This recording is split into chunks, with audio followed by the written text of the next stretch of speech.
আসসালামু আলাইকুম এভরিওয়ান। তো আজকে নিয়ে চলে এসেছি ফ্লাফির 10 দিনের খাবার নিয়ে। যদিও এখানে চিকেনটা নেই, চিকেনটা আমি একসাথে আনি না। চিকেনটা হচ্ছে যখন শেষ হয়ে যায় তখন 2 দিন পর পর বা যখন লাগে সাথে সাথে টাটকাটা নিয়ে আসি।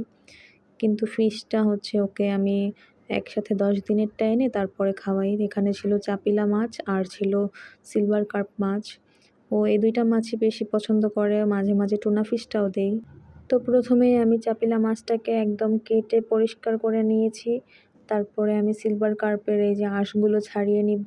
তারপর আমি চাপিলা মাছগুলোকে ধুয়ে একদম র্যাপ করে পলিথিনে মুড়িয়ে ফ্রিজে রাখবো। আর সিলভার কার্পগুলোকেও আমি সেমভাবেই কাটবো, কেটে ধুয়ে দেন পলিথিনে র্যাপ করে ফ্রিজে রেখে দিব। এখানে ও যে পরিমাণ মাছ আছে 10 দিন খেতে পারবে, যেহেতু মাঝখানে ও আবার মুরগি খায়। তো আপনারা সবাই তো দেখতেই পারলেন ফ্লাফির 10 দিনের খাবার।